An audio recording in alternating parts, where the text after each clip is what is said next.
And welcome everyone to this South Huron Council meeting, October 6th, 2025. And welcome the people that are in the gallery with us this evening and those that are participating from home. And we welcome our staff who are going to give us information and advice to make the best decisions on behalf of the municipality of South Huron. All members of council are here with the exception of Mr. Dietrich. Councillor Dietrich is not able to attend this evening, but our staff are here and we're able to proceed with our meeting. So again, welcome to everyone, and we'll ask everyone to rise for O Canada, please.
And again, welcome everyone to the South Huron Council meeting. We'll begin our meeting with the reading of the land acknowledgement. As we gather, we are reminded that the municipality of South Huron is situated on Treaty 29 land that is steeped in rich Indigenous history and home to First Nations, Inuit, and Métis people today. And as a community, we have the responsibility to honor and respect this territory's significance for the Indigenous peoples who lived and continue to live upon it and whose practices and spiritualities were tied to the land and continue to develop in relationship to the territory and its other inhabitants today. In the spirit of reconciliation and truth, we acknowledge the Anishinaabe and the Haudenosaunee peoples on whose traditional territory we are meeting. Thank you for that. We'll move on to item number 2. Before we do, I'll ask everyone to make sure their cell phones are turned off or on mute, with the exception of the fire chief or any members of the fire department, to ensure their pagers are left on. Thank you. Ms. Masuo-Carlson. That South Huron Council approves the agenda as presented. And a mover, please. Moved by Councillor Neeb, second by Councillor Oak. Any discussion? Call the question. All in favor? That carries with 6. Disclosure of pecuniary interests and the general nature thereof. Are there any disclosures at this time? Not seeing any. Move on to presentations, and we welcome our friends from the Blue Water Tug of War. If they would come down, and maybe one of the leaders could come down and talk to us about the success of the event and the team this year. And right beside Miss Jeffrey, you can take a spot there. We will be taking a photograph with everyone in their picture afterwards, but we'd like to hear from the students, the kids, and whoever else would like to speak. Right beside Stacy there, we'll need you on the microphone.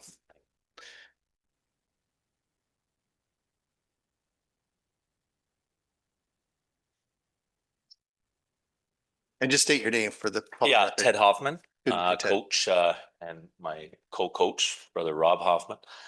So this is the group that went to the Netherlands to represent this community. So let's hear it for them, I think.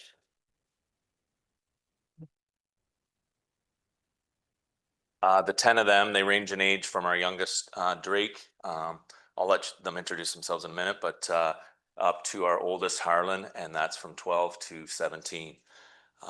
We entered into the largest international tug of war tournament in the world, hosted annually by 5 host countries, and that's where it gets its name, Jensby. So it's Germany, England, Netherlands, Switzerland, and Belgium. So yeah, it was the first time, excuse me, a team from North America, not just Canada, ever went. So it was exciting for us to get this group.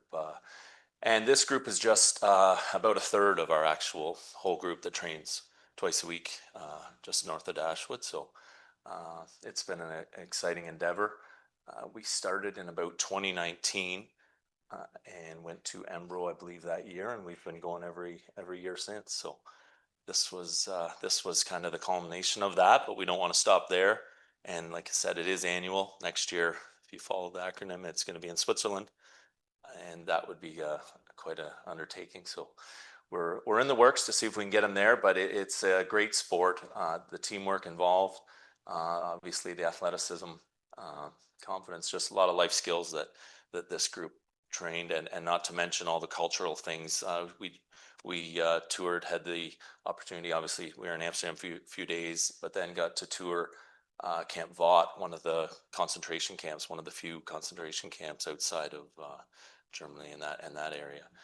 And then we also went to a war cemetery that was home, very well manicured, like unbelievable, but just over 1,300 Canadians were buried there. So that was pretty cool for the kids to see the sacrifices of some of our people in World War II. So yeah.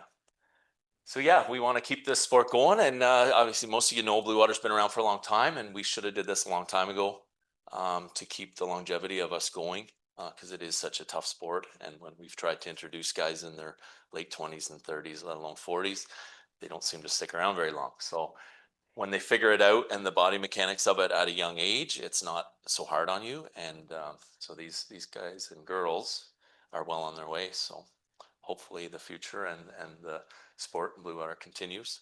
And I should mention that we had overwhelming support, because obviously to take on something like that and take 10 of these athletes and coaches and the parents overseas like that costs quite a bit. So we had a lot of support. We were able to pay for flights and accommodation for all the kids. So that was very well received. So we thank definitely all of the community members and community organizations for that. So I'll start, just so you guys can recognize yourself, give your names. Nice cloud.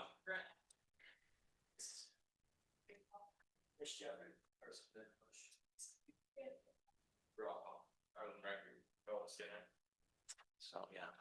So thanks for having us out, and hopefully we can come back with some hardware around our next one day and sing that anthem for being first in the world. So I didn't mention our results, but we ended up 12th out of 35 teams, which Brother Rob was just in a tournament in Wisconsin, and actually there was a world championship for the seniors the week after, and the buzz was about this club, young junior club from Blue Water, Canada, and how well they did in their first ever tournament. So quite proud. So hopefully it's onward and upward.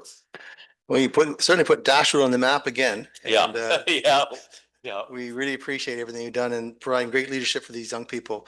You guys are a testament to the community, and you're great ambassadors for South Huron and region, because that's what we want to see. We want to see our youth excel, and you've done that. And you've got to thank your leaders for helping that happen, because again, I've known the Hoffman boys for years, and they've just been great patriots for the community. And I'm sure you guys are going to grow into incredible citizens. So we look forward to that success, and your future endeavors are successful, I'm sure. So we do have a certificate we'd like to give you. But before we do that, is there any questions or comments from members of council that would like to speak to this? Deputy, go ahead, please. Thank you. I'd just like to say that I remember the two coaches pulling in the tug of war. And I remember the start of it, when some other people that are older than me, if you can believe that, were pulling. So thank you very much for what you've done. Awesome. And Councilor McLeod, you had something, and then Councilor Vaughn. Yeah, through you. So I just want to say congratulations. I saw you guys tug at the Freesburg, and it was quite impressive. It was really exciting to watch the enthusiasm that you kids have. And the coaches were pretty enthusiastic on cheering you guys on, as were the community. Thank you. Councilor Vaughn, please. Yeah, I just wanted to echo what Councillor McLeod Haggett said. I saw you at Freesburg as well. I was totally impressed with what effort you gave to the community. When I heard you were going overseas, I thought that was just terrific. To be number 12, I think that's excellent. And I wish you all the best endeavor going forward. Yeah. Excellent. And is there a captain for this team, or how's that work? Somewhat. Rock. Yeah. Are you the captain? Uh, You are now. You are now, whether you like it or not. Thanks for putting your hand up. Good for you guys. And did you want to say anything on behalf of your team or not?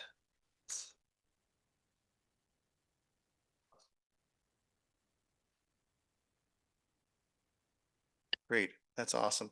So any other members of council have anything to say? Councillor Oak? Thank you, Mayor. Just congratulations, folks, on a great turnout to the event, and 12th in that kind of competition is amazing. So look forward to hearing your results next year. So And Councillor Neeb? Congratulations, and again, 12th on not even on your home turf too. So flying overseas and doing that in another country is pretty awesome. And thank you again to the coaches. I can remember when I was younger than you guys, watching you guys tug of war at Friedberg. So thank you for continuing doing that and sharing what you learned with the next generation. So anything else, Ted? Nope, that's it. I just, keep following us. We're gonna be around and definitely, if there's any posting, like it's definitely a sports club in the area. And if, I don't know if people are reaching out to the municipality that are new to the community that are looking for something for their kids in that kind of age range. We're more than welcome, and it's definitely an affordable sport. We compared to a lot of other ones. So it's good, and it's physical, and the parents, especially I remember COVID was right after that, and they were just lining up, dropping them off. They just that was our biggest. I think we had 36 kids that year, and they were finally out of the house and happy to be out with other kids and training. So That's great. So we have a certificate I'd like to present to you. What we've done in the past, we get kind of crowded in here. So we're going to ask if the youth could go up on the gallery first floor there, and then we can have all in a row, and then your leaders can be out front, or however you like to set them up. And we can have council members come up with us and get a picture with all of us. We want to promote it on our website and throughout the region, because you're South Huron, we're South Huron proud, and we're proud of everything you've accomplished. So if that's all right, we can do that.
So that's good. Good group of young people there. We're glad to have them in the area, and then especially in the gallery and council tonight.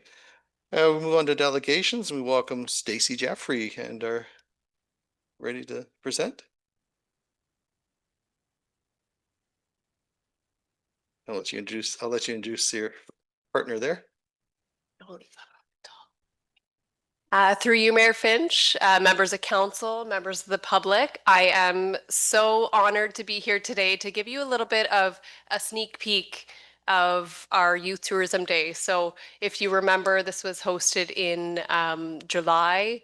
So we thought it would be great to come back to actually tell you what we did and what those experiences were. I'm joined by my friend Carson. So Carson was a participant on the Youth Tourism Day. It's been great to get to know her. She was enthusiastic. She learned a lot. And I think you will appreciate getting to hear from her what it truly meant to her. So we have a brief presentation. Feel free to ask questions at the end. You'll see throughout the presentation, I've included some of the photos and some of the collages and videos that were actually captured by the youth during the day. One of my favorite things was just seeing that, you know, all those come back to me and see, you know, through their eyes, what really spoke to them. So again, this day was funded by the Supporting Local Economic Development through the County of Huron.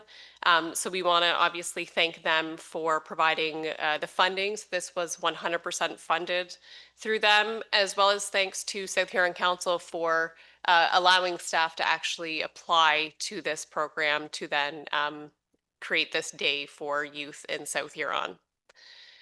So a bit of an overview. We did the Youth Tourism Day on July 24th. It was a very hot day. We were thankful for the air-conditioned bus that we had to actually have some relief, as well as the food and water that we had. It was fully free for participants, so there was no cost for them to attend the day. We had 18 youth participate, so we did have one. We would have had 19, but last minute something came up, which was pretty great for our first time offering this day to youth. Our capacity was 20, so we almost made it the first go at it, which is great. The age range of youth were between 12 and 19. So originally it was 14 to 18, but we actually had a lot of 12 and 13-year-old youth that were interested. So we opened it up just to make sure that they were able to be included, and it was wonderful to have that range on a day together. So we did have 6 additional adults support the day. So Councillor Nee was able to join us for a portion. Huron County Library staff were also available to join, which that truly helped you know, me keep track of everything in our itinerary, as well as the County of Huron. Rick Sickinger as well attended, which I think is very appropriate. Youth and the adults received some social media storytelling training from an influencer, and I'll talk a little bit about her in a moment, as well as free branded South Huron swag. So you'll see on the screen there, everyone got a shirt. It says South Huron Limitless Horizons. That was kind of the tagline for the day. So we did welcome Jessica Termblom to join us. So Jessica is an influencer from Guelph. She was involved in the Guelph BIA, so we were able to bring her here thanks to the County of Huron and RTO4. So this was kind of an addition to the day that we weren't expecting, but RTO4 learned what we were doing and really wanted to support the day. So Jessica was able to provide you know, the kickoff of the day about social media, storytelling, how to tell your story. And I know that I learned a lot, the adults learned a lot. I'll let Carson maybe chat a little bit about what she learned about Jessica and how that really benefited the day. So she was very helpful on how to like move the lighting into your photo to make it look better, and how to take multiple photos, and then you can just delete the ones that you don't like. Yes, there was lots of tips and tricks that even myself, I thought I was an expert, and then I thought, wow, I'm definitely not. So Jessica really brought that, you know, just that authentic as well, that storytelling piece of, you know, as you're sharing a story with someone, how to really draw them in. So the youth actually used this throughout the day in their own ways. So some of them did definitely see what Jessica was doing, and others were kind of creating on their own. So it was a really great addition to the day, and thanks to RTO4 and the County of Huron for adding that. So we didn't ask a whole lot of the day. It was share the videos and photos on your own platforms. We know that youth are active, online. Share with family and friends. So I said, if you don't have your own social media, send a text message after the day. Share photos about what you did with, friends, family, neighbors, as well as, creative art pieces or creative writing. So there really wasn't an ask of the day or anything too difficult. It was truly just enjoy the day and share it. So after the experience day, what we did was offer youth a free gift card to a local business if they actually shared their content back with me. So we had a total of 8 youth do that. They sent me photos, videos. That collage that I shared at the beginning came within a couple hours of us finishing the day, which was great. So that was the way for us to gather some content as well through the youth eyes. So just a quick overview about our itinerary for the day. Let's see, I'll do that. Oh, no, it's still there. So we started off actually in council chambers here, so the youth were able to see that. And that's where Jessica, she did her little briefing. Then we hopped on a bus, a great air-conditioned bus. It was lovely. We headed over to South Bank Suites. Don Reisenberg provided us a great overview about, reusing that and re-envisioning that space. That was actually a new experience for 17 youth. There was only one that had been there during their open house. So that was really great to see. We got to explore some of the different rooms and lofts and ask questions. From there, we went to Morrison Dam Conservation Area. We learned from the ABCA about some of the conservation and stewardship efforts. We also learned about, the construction, how that inhibits some visitors to the area. So it was really about sharing that messaging of, the trail is still open and things are still accessible that way. Then we went to Eddington's of Exeter for lunch. I'm going to say this was one of the highlights for everybody during the day. So we did meet James Eddington. He gave us, a bit of history, how long that he's been at that location. He's employed hundreds of students. So we learned a lot about that establishment, as well as some of the farm fresh ingredients that he uses in his in all of his menu items.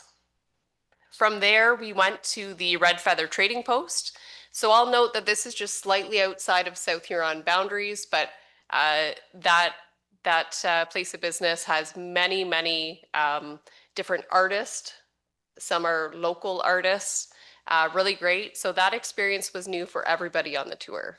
And I will share that one of the youth participants actually saw someone that they are related to, their artwork in there, and had no idea that it was featured there. So that was a really neat spot to see, what is in our neighborhood, or, From there, we went to the Serenity Nature Reserve. So we got to meet Phil and Mary. They talked about all of the volunteers that they have there to establish the trails and some of the rehab that's happening there in terms of, planting the wetlands and all of the species. Then we went to the Huron Country Playhouse. So we were offering youth to either go see Evita or Liars at a Funeral. So they had the choice. So we kind of divided and conquered. That was lovely. I know everyone really enjoyed going to the Playhouse. And then we ended with the Flourishing Roots Dome. So it's a small homestead where we met with, that'll be another slide, where we met with an artist to create a mosaic art piece that kind of captures the day. So these are just some of the photos that I received back from the youth. And it's truly it's such a great capture of the day because everyone saw the day differently. Everyone, liked certain things differently. It was really great to see some of the photos. And then there's some videos that youth did create as well. So these are all transferable skills, when they start their first job or in school. And I will note that we did lend one technology to a youth that didn't have one that wanted to capture that day. So everyone was able to capture, and I was able to send all of those photos to that person. Okay, so I'm going to turn it over to Carson and she'll give you a little snapshot about her experiences during the day and what she liked most and what really what she liked about it. So my favorite part about it was definitely the movie Evita. Definitely liked that we got the decision and it wasn't just like one movie that you had to choose to watch. It was nice to finally see some spots I haven't seen before. It was nice to see that the Morrison Dam was still able to be open with the bridge being out and that you could still access it. I've never been personally to South Bank Suites until that experience day. It was really nice to see it. Yeah, and I think for the youth, all the feedback that we've received is that there was lots of little things that everyone enjoyed differently. So it was really nice to see that we were able to capture at least an interest, you know, with that many youth and that many stops that we did. Oh, let's see Come if with this me counts. to explore South Huron on the Youth Tourism Experience Day. We started off with some quick introductions and then watched a demonstration about digital storytelling with influencer Jessica Turnblom. From there, we headed over to South Bank Suites, where we learned about the history of the boutique hotel and got to visit some of their beautiful suites. Our next stop was the Morrison Dam Conservation Area, where we checked out some beautiful views and learned about their accessible trails. These trails are still available to visit even during current construction. Next, we stopped at Eddington's for lunch. They source their food locally and it is also prepared on site. The food was delicious and we were served pizzas and Caesar salad. They also have an accessible washroom with a fully functioning wheelchair lift. From there, we visited Red Feather Trading Post, which is home to products from over 50 different vendors. We then headed over to Serenity Nature Reserve, where we went for a quick stroll and learned from the owners about the hard-working volunteers that went into creating it. The final trip of my day was to the Huron Country Playhouse to watch Evita on stage. Thank you so much for watching, and I hope you learned about some hidden gems in South Huron. So that video was created by the Exeter BIA summer student, and that truly captures what Jessica, you know, taught about storytelling and trying to capture the audience and all of that. So I was thrilled to see that those skills then being actually used in our community, and I know that that reel is still on Exeter BIA's socials. So yeah, it was wonderful. So yeah, the last stop of the day was our collective mosaic art pieces with artists Bethany and Davison. So we've brought them here today so you can actually look and see. These are from all reclaimed houses or materials from demoed houses, so that artist then takes those materials and reuses them. The windows are as well.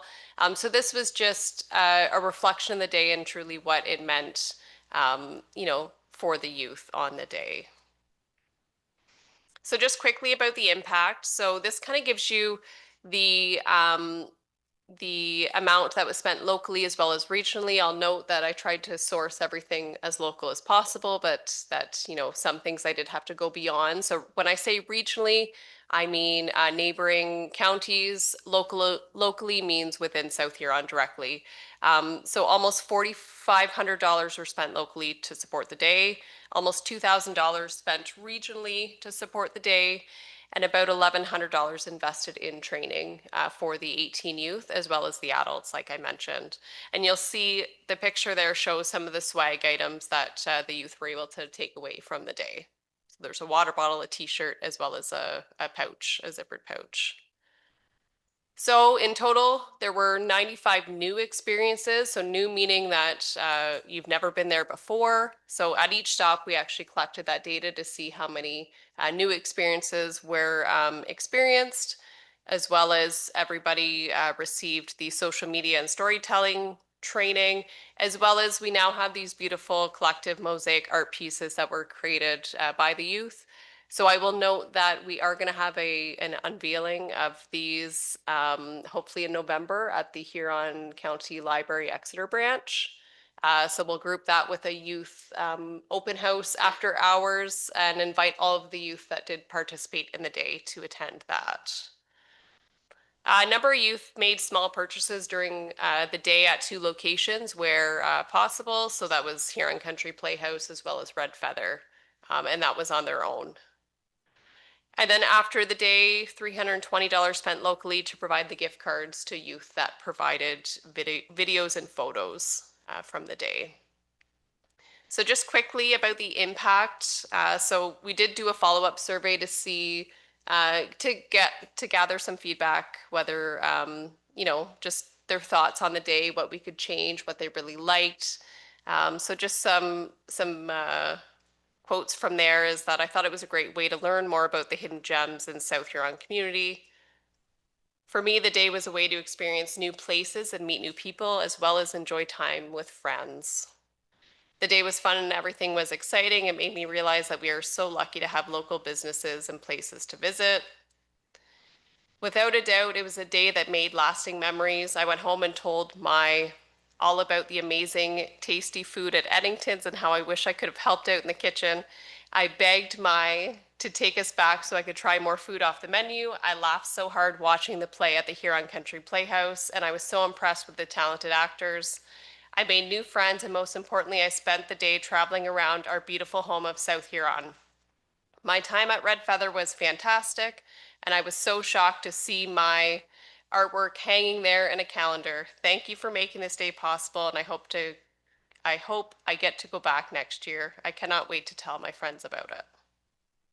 So that is all we have for kind of the recap, and I hope that really provided council with an idea about, what the day looked like and what was made possible through this program. Thank you. That's a great presentation. Thank you very much. And thank you, Carson, for being a part of that. And we're very fortunate to live where we do because we do have all these hidden gems throughout South Huron and region. And we have a great relationship with our partners around the region itself. So I'm glad you enjoyed it. I'm glad the other participants enjoyed it because it means it's worthwhile and we look forward to having it again next year. Thank you so much. Any comments? I know Councillor Neve, you were involved in it. Do you have a comment at all? Yeah, it was an awesome day. The one thing that I think as council we should take away from this is just there's a lot of intangible value to an event like this. One of them you just saw on that last slide where the youth were talking about how lucky they feel to live in South Huron. So pride of place is a big thing, and when we talk about youth retention, I think this is one way that we can kind of instill that sense of pride of place. That this is not you sometimes take for granted where you grow up and think other places are unique and interesting. Well, where we live is unique and interesting. And for me, kind of just tagging along, even just tagging along to some of these places, for me as a resident, helps instill that pride of place. Like, oh, we have some really neat amenities, neat restaurants, the Playhouse. We have a lot of really cool things that make us special in South Huron. So any way we can pass that along to youth coming up, I think that makes our community stronger. I also think that with creating those digital assets, that's also incredibly valuable, right? That is out in the public and can be used by those businesses or future tourists to help bring dollars into South Huron. So there's economic value, but also a lot of social value. So thank you for putting this together. I thought I was there for the first half of the day and lunch, and then I unfortunately had to take off, but I had a great time. So, Any other comments from members of council? Councillor Vaughan. Yes, great presentation. Looks like a wonderful day. I'd also like to say that I don't know if it was an intended consequence or not, but clearly we have a whole new crop of ambassadors for South Huron as a result of that day. So I think that's very special, that outcome as well. Thank you. Excellent. Any other comments? Councillor Oak. Yeah, thank you. And congratulations on a great day, it sounds like. Just a question, the social media influencer, did she have any comments, or was she just there for the first stop, or did she follow along with you as the day went? And did she post anything? Yeah, I guess that's an important piece that I did miss. So she actually joined us for the entire day. So at each stop, she was there. So the youth were kind of seeing what she was doing. She was also posting on her own socials. So she has over 10,000 followers. So at every stop, she was posting and tagging those businesses as well. So that's an indirect reach, right, for us here. Great. Thank you. Any other comments? Deputy, go ahead. Thank you. Very good presentation. Just wondered about maybe expanding it out into the I know it's maybe not tourism, but the agricultural business, like we have some great agricultural business around it, and I think it would be something that the youth would be interested in. So maybe we can look at that moving forward.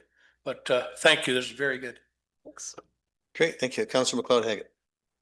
Thank you, Stacy, for preparing this day for the youth. They a few of them I did hear back from that I know that attended it, and they really enjoyed the day. Even I, looking at the pictures, there's a few things there that I've lived in South Huron my whole life and I've never been to, so I'm going to go check them out. And the social media influencer, I did see some of the things that she tagged.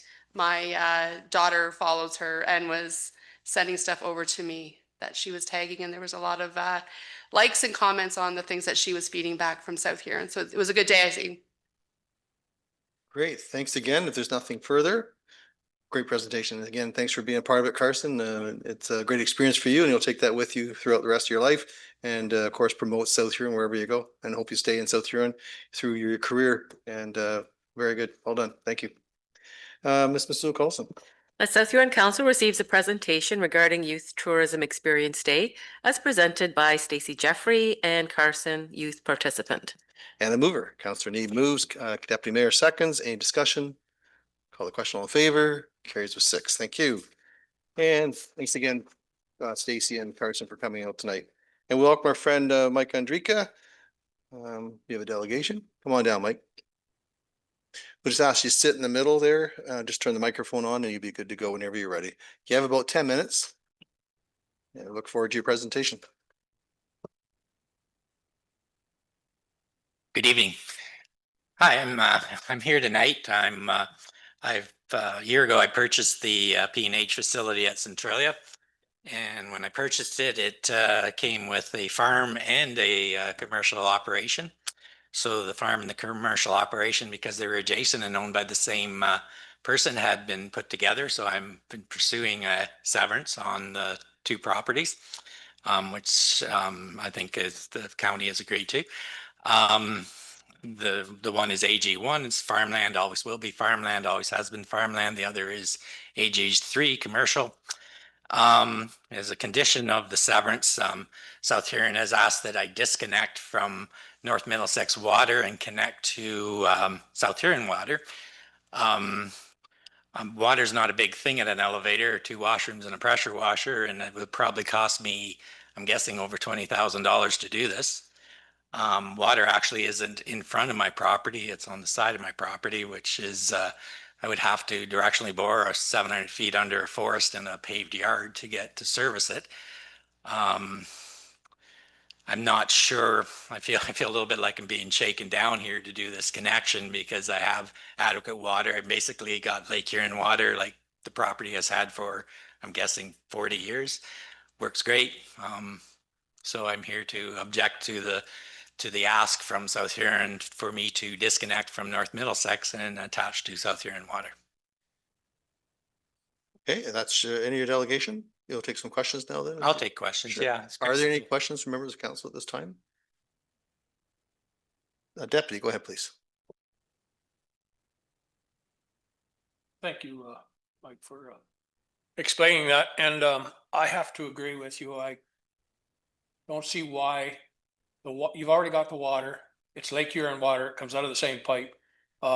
Just a different municipality that's bringing the water across. So I'm in total agreement with you that to me, we need to eliminate that number 7. Thank you. Councillor Oak, go ahead, please. Thank you, Mayor. I agree with Deputy Mayor, but I'm wondering, I think it's coming up later on the agenda, but I guess I'm just wondering the reasoning that staff is asking for this request. I'm not 100% sure the logic behind the request. Who would like to take that? Ms. Masood Carlson? Through the mayor. It is coming up later on during that presentation part for the consent itself. Generally, at the delegation section, we do not make any kind of resolution or discussion. It's just more of the question thing. If that's okay, if we can wait till there, that is our normal process. Okay, thank you. Any other questions at this time? Okay, Councillor McLeod-Haggett. Just want to echo what my friends here say. I don't see why we would want to try to fix something that's not broken. It doesn't make sense to have a resident pay that much money to tear up something that is not broken. Okay, any other questions for Mr. Andrika at all at this time? Okay, we'll be following up on this further on in the agenda, but if there's nothing further, thank you very much, Mike, for your All right. delegation. Thank you. I bet. I've never been called a delegation before. So Yeah, that's okay. It is a delegation by definition. Yeah, have a good evening. you bet. So, Ms. Masula Carlson, That South Huron Council receives a delegation regarding the conditions of consent application C-23-2025 as presented by Mike Andrika. and a mover, please. Moved by Deputy Mayor, second by Councillor McLeod-Haggett. Any discussion? Call the question. All in favor? That carries with 6. Thank you. There's no public meeting. 7.1, please. That South Huron Council adopts the minutes of the public and regular council meeting of September 15th, 2025 as printed and circulated. And a mover, please. Moved by Councillor McLeod-Haggett, second by Councillor Neeb. Any discussion? Call the question. All in favor? That carries with 5. Thank you. Next item, Councillor Board and Committee reports. That the correspondence minutes agendas of the following committees and or boards be received as presented to council. Blue Water Recycling Association, BRA correspondence, update on small industrial, commercial and institutional collection. Huron OPP Detachment Board, minutes of June 23rd, 2025, OPP report of June 23rd, 2025, and agenda package of September 29th, 2025. Exeter Rodeo, minutes of July 31st, 2025. Sable Bayfield Conservation Authority, Board of Directors Agenda Package of September 18th, 2025. Upper Thames River Conservation Authority, Board of Directors Draft Minutes of August 26th, 2025, and Agenda Package of September 23rd, 2025. Finance and Audit Committee, Draft Minutes of June 24th, 2024, and Agenda Package of September 23rd, 2025. And a mover, please. Moved by Councillor Oak, second by Councillor Vaughn. Any discussion? Councillor Oak.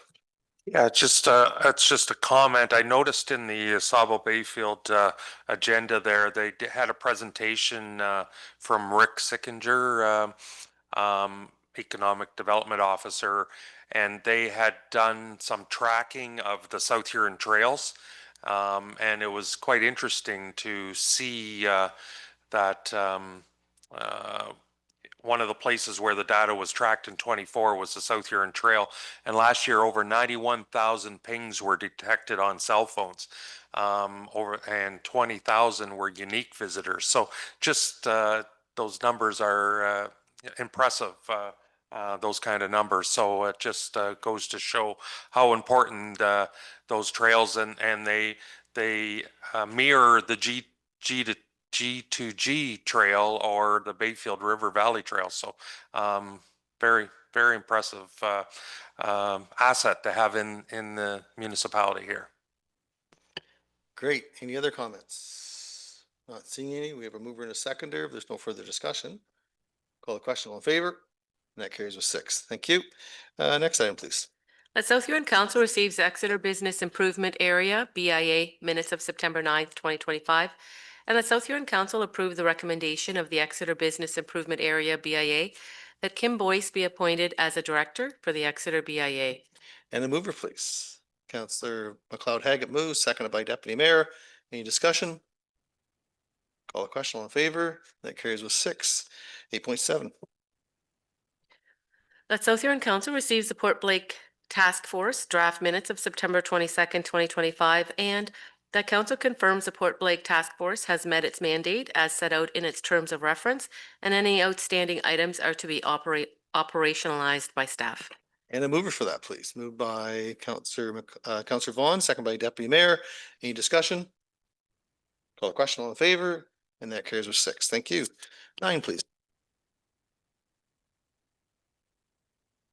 The South Huron Council receives planner report dated September 24th, 2025, consent application file C-23-2025, Andrika.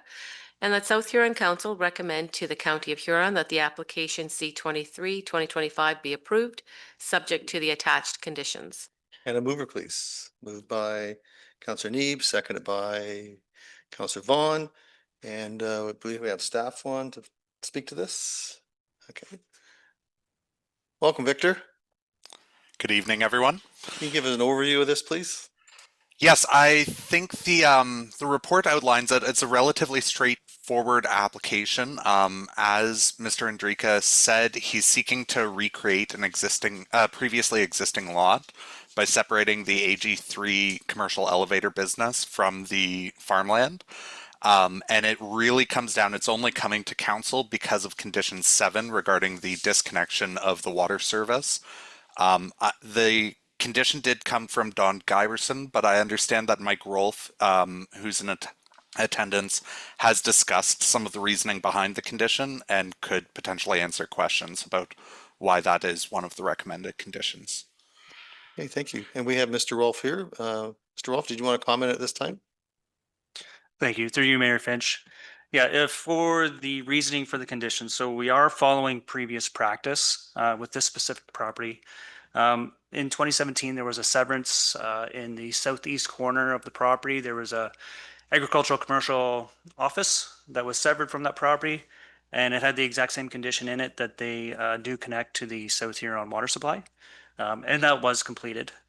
Further to that, it does benefit our water system itself. If this property was connected to it, it's more use at the dead end of that service. So it's a 100 mil water service. So the more flow we get through that, the better the water quality will be and less maintenance. So less blow offs on our end if that water doesn't get used. Another reason would be fire protection. So this property does have, or would utilize South Huron's water for fire protection, which they're not contributing to. Okay, so that would be another reason for that. And then further, in the water wastewater master plan, it does propose that fire protection be brought down Victoria Drive, closer to the Eni McLaughlin for fire protection for that. So it's more fire protection, which would be closer to this property, which again, at this current point in time, the property is not contributing to. Thank you very much, Mr. Rolfe. Any questions? Counselor Vaughn, please.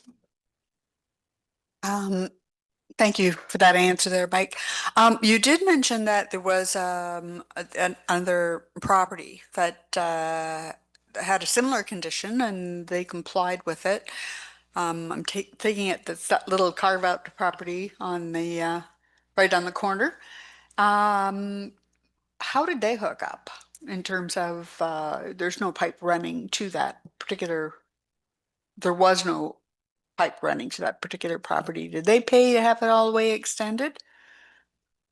Through you, Mayor Finch. That's a question that I don't have the answer to. I'm not sure whether they had to pay for that 4-inch coming through.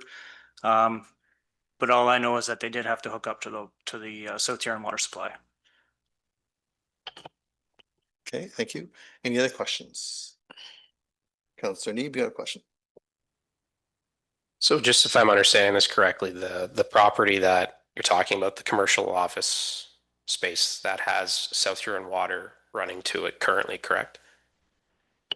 Through your, Mayor Finch. Yes, the 4-inch water main does run down Victoria Drive. And I think it's dead end somewhere around where that property starts. So if Andrika's or if this condition was to remain, they would be connecting north of that point.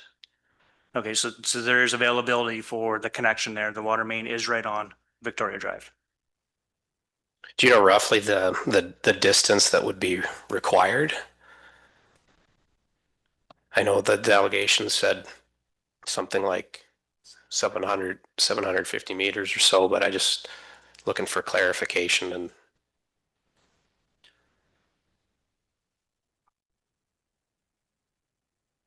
one second, please. Yeah, so you, Mayor Finch,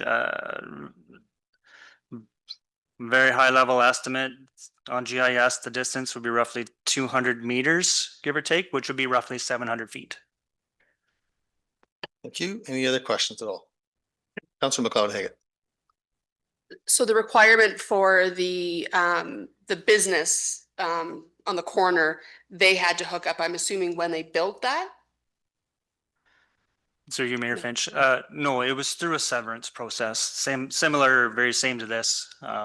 These are the processes or the planning applications where we can, apply these conditions. So it was through the severance. Councillor Oak. Yeah, just some history on that property. That was the office for P&H. They moved from their elevator and built that as an office building initially, and then it got severed after. And as part of that severance, it was part of that. But they're right on the property where the water was. So they didn't have to run a 750-foot line to their property sort of thing. It was right there. So the cost would be hookup cost basically, right? So to their property at the time. They didn't have a big cost to hook up to South Huron Water other than just the hookup charge. They wouldn't have had to run a 700-foot water line to their property. Okay, thank you. I don't know if Mr. Wolf can even answer that. Deputy, you had something? Yeah, we're talking about a water line going from Victoria Street. So where would that go and what size line would that be? And who would own that line in the future? I know it's 3 questions. Through you, Mayor Finch. So it is anticipated that the water service would be north of the severed property that we were just talking about. So it would start on Victoria Drive, hook up with that water service, and then that water service would head directly west into wherever it's needed within that facility. As Mr. Andrika mentioned, there isn't a lot of water use there, a couple washrooms and a pressure washer. And in saying that, with the distance, you might be looking at an 1.5 inch line, water service line, and it would be private. So you would have a curb stop right at the property line on the east side, and then from there, 1.5 inch into that building, which would be Andrika's responsibility to maintain. Okay, thank you. Any other questions? Okay, Deputy. Thank you. Would there be a cost for the hookup on Victoria Street? So the mayor, typically through these processes, it's the developer or the applicant that pays for that cost. There would be a cost, but not to the municipality. It'd be developer or applicant paid. Thank you. Follow up, Deputy, go ahead. I guess I understand where the applicant's coming from. He's already got a water hookup, which he paid for once, or somebody paid for once. Now we're asking him to pay for a water hookup the second time. So I think that's something that, me personally, I have an issue with that because that's going to cost him quite a bit of money. It's bad enough the water line, but then he's going to have to pay, I don't even know what it is for a hookup for that kind of property, but it won't be cheap. Okay, any other questions? Not seeing any. Victor, do you have any other comments? No, thank you. Councillor Vaughn. Yeah, I just a comment more than anything. I don't really see a compelling reason to go through this expense and make this change. I do recall, or at least I think I recall from the master wastewater study that we did talk a little bit about North Middlesex in that study, and that we thought that perhaps one day North Middlesex wouldn't want us to be a part of their water distribution system. And if that were to occur someday down the road, then I think it should be addressed someday down the road. I don't really see a compelling reason to address that today as a condition of this severance. Okay, thank you. Are there any other questions? Okay, Councillor Oak. I guess I'm just wondering what the next steps would be if we would if council wanted to remove item number 7 from this consent application. Victor, do you want to respond to that? Or Yes, Alex, do you want I'd to- be okay. Oh, Maybe so- Alex will respond to it, I guess, here. perfect. Through the chair, so the motion on the table, if council's looking to add an amendment, there could bring forward an amendment to the motion, which would be read and voted on first. And at that time, if that amendment was approved, it would then get inserted into the current motion on the table. The other option could be if council wanted to split the recommendation or in front of them to receive the report first, vote on that first, and then you could vote on the second part or amend the second part separately. Councillor Oak? Yeah, I'd be in favor of receiving the report and then a second motion to remove item number 7 as a separate motion. Okay, so we have a mover and a seconder currently, do we not? Okay, so we'll use the same mover and a seconder for that. So I'll ask the clerk to read the motion that we're going to be voting on with the same mover and a seconder. So that South Huron Council receives planner report dated September 24th, 2025, consent application file C-23-2025 Andrika. That was moved by Councillor Neeb, seconded by Councillor Vaughn, and Councillor Oak had called for the split. Okay, Councillor Neeb, you're still satisfied with that, and Councillor Vaughn, you're still satisfied as the seconder. Good, thank you. If there's no further discussion on that part of the motion, we'll call the question. All in favor to receive it. And that carries with 6. Madam Clerk? So the second part of the recommendation would be South Huron Council recommend to County of Huron that the application C-23-2025 be approved, subject to the attached conditions. So that's the one that you'd be voting on now, or could do an amendment to the motion to remove condition condition item 7. An amended motion. Councillor Oak, you wanted to make that amendment, and Deputy, you wanted to second that. And if you could read the amended motion, and we'll move from there. So the amendment would be that condition 7 be removed from the attached proposed conditions for application C-23-2025. And that's regarding water service connection. So moved by Councillor Oak, correct? Seconded by Deputy Mayor. Is there any discussion on that? Councillor Need, go ahead. Just a question about the current water hookup means that we have a South Huron resident that's paying into another municipality's water system. And I'm just wondering, at some point, that hookup or line may need to be replaced. And I'm just wondering, is there a way that we could maybe stipulate that if there ever needs to be a new private line installed, that maybe it's connected to South Huron as opposed to the neighboring municipality, so that we do have someone? Is that a possibility, or is that? I'll turn to staff. Oh, through the mayor, I might have Victor speak to this, but I'm not sure that the Planning Act allows us to put those types of conditions on. Victor, would you be able to respond? I'm not sure. I am able to respond, but I'm not sure on whether we can regulate this through the Planning Act. I think likely what it would come down to is the operator of the North Middlesex water system. If, as the operator of the water distribution system, they refuse to allow the existing connection to be replaced, that would by default mean that the property owner would have to connect to the South Huron system. I'm not sure if Mike has any further input as chief building official for when we see plumbing applications and plumbing permits being issued, but we don't typically regulate this through zoning, and I think it would run into some legal issues. Mr. Rolfe?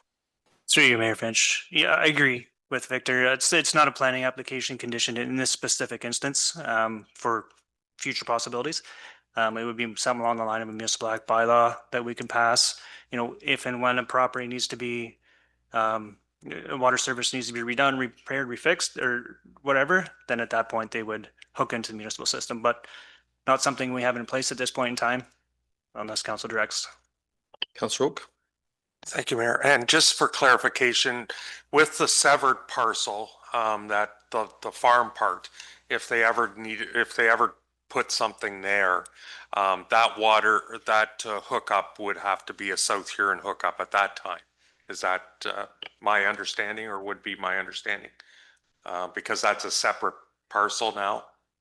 Through you, Mayor French, you're correct. So that separate parcel will be in the north side of the existing elevators on Victoria Drive, fronting Victoria Drive, which would be where the water service for South Huron is. So yes, they would be hooking up to our system. Thank you, Councillor Need.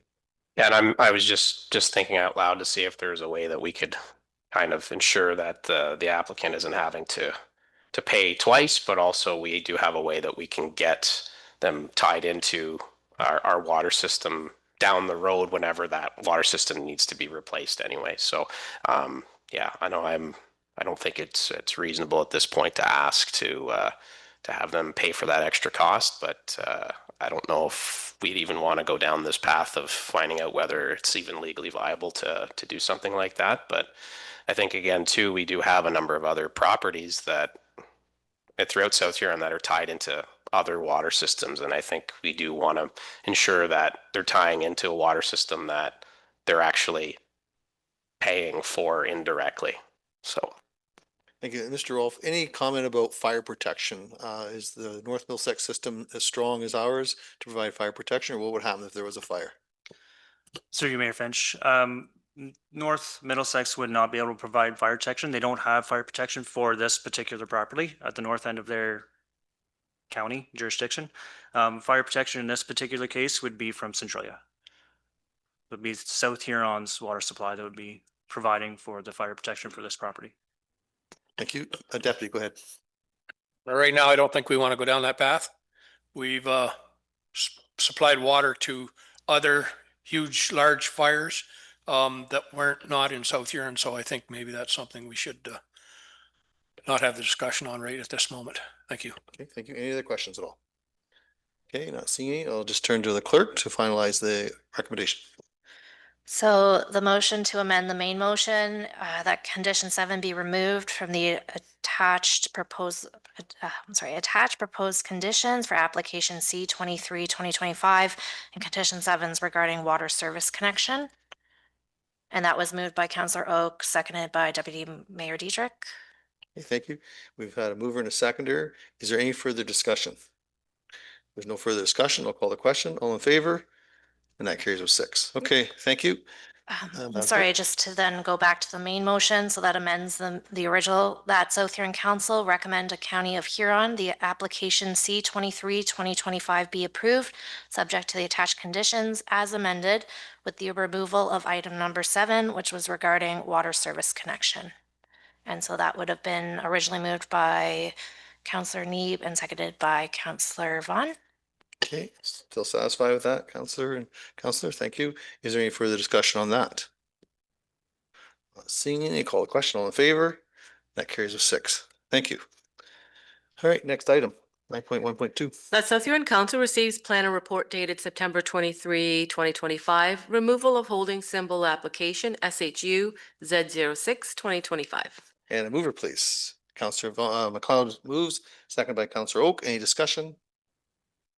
Call the question. All in favor? That carries with 6. Thank you. 9.1.3. That South Huron Council receives staff report BPS 10, 2025, surety bond policy update for information. And a mover, please. Moved by Councillor Neeb, seconded by Councillor Oak. Any discussion? Councillor Oak? Thank you, Mayor, and thanks for the report. Just a couple questions. Who approves the surety company, down the road, if we go that route? And can an applicant also still use cash or an LC if they don't want to go with the bond method? Through you, Mayor Finch. The financial institutions so who approves it? The staff eventually approves that financial institution that is going to be providing that surety bond. However, within the legislation, there's only a select few that are actually permitted. They have to be within a certain grading for that financial institution. And then the second question was, sorry. Could they still use cash or an LC instead of the bond if they want? Right. Sorry about that. So an LC, most certainly, they have the option between the surety bond or the letter of credit. If it's cash, that would come back to council for your decision, whether or not you want to accept cash. Okay, any other questions? Councillor Vaughn. Thank you. Yeah, thanks for the report, Mike. As you talked about sort of the pros and cons or upside downside, the municipal downside talked about municipalities preferring cash or letters of credit because in those cases we had uncontested access to the funds. So it created the impression that if we had a surety bond, that there are conditions that could cause some challenge in terms of accessing funds. And I'm just trying to understand that piece. Through you, Mayor Finch. Yeah, it's an excellent question.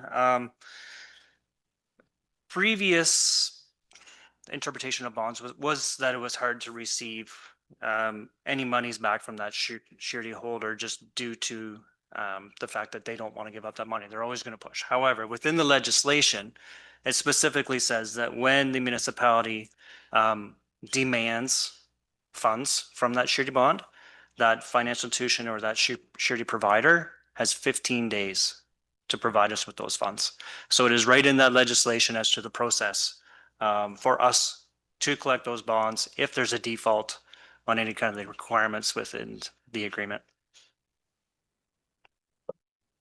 Okay, so that sounds more like it was a past perception of what could happen with a surety bond. Correct. And this legislation is taking care of that risk. So we don't have that risk. Correct. Thank you. Great. Any other questions at all? Okay, not seeing any. We have a mover and a seconder. There's no further discussion. Call the question. All in favor? Carries with 6. Thank you. And 9.2.1. But South Huron Council received staff report CSD 17-2025 annual pool programming results 2025, and the South Huron Council amend the user fee bylaw as of January 1st, 2026 to include the following: Junior Lifeguard Club in the amount of $95 plus HST, Master Swim Team in the amount of $70 plus HST, private lessons, children under 14, 2 children in the amount of $170 plus HST, private lessons, children under 14, 3 children in the amount of $225 plus HST. And a mover, please. Moved by Councillor Neeb, second by Councillor Oak. Any discussion? Councillor Oak. Thank you, Mayor. I just want to say congratulations on an excellent year with the numbers are up again with all the programming and activities you had. So congratulations on a great year, folks.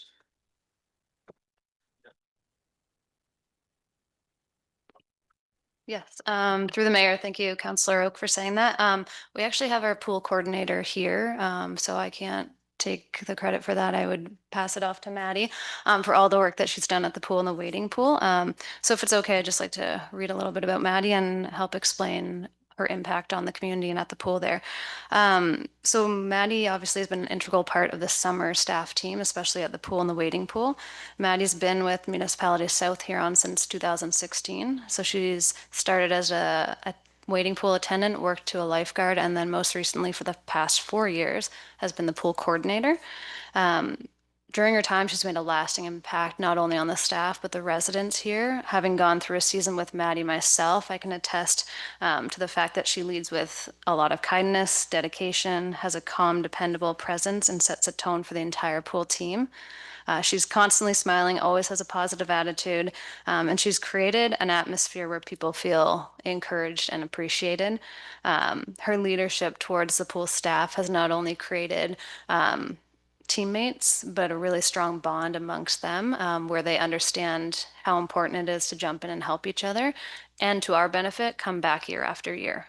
Beyond the leadership, she's constantly gone above and beyond to ensure residents have access to high quality and meaningful pool programming. So she's listened to the feedback from the residents or users at the pool, understands the needs of the community, and brings forward some new ideas. So very creative in her programming. I'm always happy to help her assist in that. And she's involved in every part of the process. So she's helped develop, created programs, developed them, oversees all those registrations, and helps to market and promote programming at the pool. So Maddie, Jeremy and I hope you know that you've made an impact on the community. You shaped the space for both the staff and the residents. Through your efforts, countless residents have learned essential life-saving skills, which is a lasting benefit to our community's safety and well-being. So I just want to thank Maddie for all her years being here, and most importantly, as the last 4 as the coordinator. So yeah. Yeah, thanks, Matt. You want to come down and say anything at all? I know you're humble, but we're going to ask you anyways. Are you sure? Well, we're very proud of you. You've done a great job. Everywhere I go, when we talk about the pool, your impact has been felt everywhere. You've left a very positive impact on all those young people, and you don't know how many lives you've saved because of your skills. So we're very proud of that. And your family, I know your mom and dad very well, and your brother, I'm sure they're very proud of you too, because you've really made a difference in our community. And thanks. Well, you should come down and tell us that. Come down and tell us that. See, I knew I'd get you down here.